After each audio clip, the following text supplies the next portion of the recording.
Heto ang mga maiinit na balita na dapat niyong tutukan mula sa FM Radio at PRTV Newsroom. Ito ang FM Radio Newsbreak. FM Radio Newsbreak.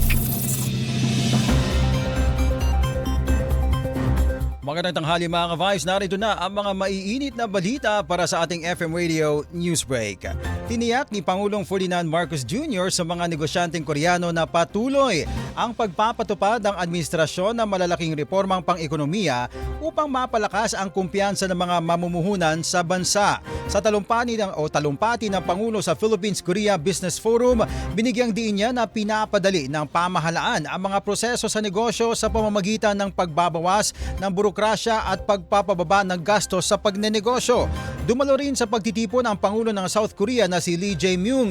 Binanggit din ni Pangulong Marcos ang mga batas na sumusuporta sa pamumuhunan kabilang ang Create More Act at Capital Markets Efficiency Promotion Act, gayon din ang mga amyenda sa Foreign Investments Act at Retail Trade Liberalization Act.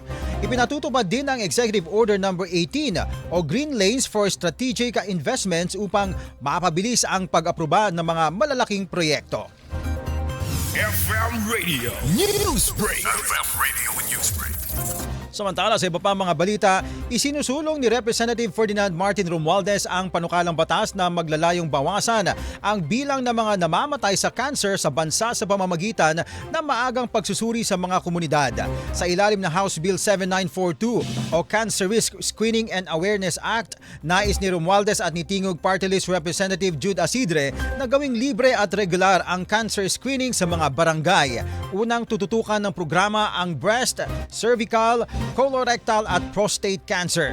Batay sa datos ng Philippine Statistics Authority, kabilang ang cancer sa pangunahing sanhi ng pagkamatay ng mga Pilipino dahil kadalasang huli na itong natutuklasan.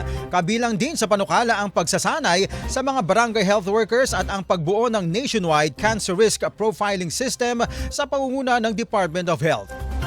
FM Radio Newsbreak. FM Radio Newsbreak.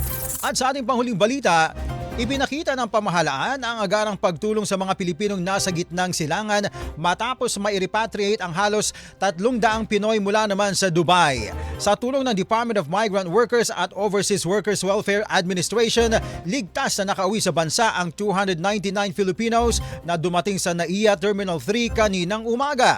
Sinalubog ng mga opisyal ng pamahalaan ang mga dumating na OFWs at agad na binigyan ng assistance pagdating sa paliparan. Samantala, mahigit 1,000 overseas Filipino workers din ang nagpahayag na rin ng hangarin na makabalik ng Pilipinas habang patuloy na lumalala ang tensyon sa gitnang silangan.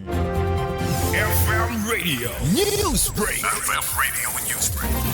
At yan mga ka-Vibes, ang buong kalipunan ng ating pagbabalita para sa ating FM Radio Newsbreak. Ako po si Cherubim Ganaden, magandang tanghali. Inyong narinig ang FM Radio Newsbreak dito sa FM Radio, Favorite Music Radio.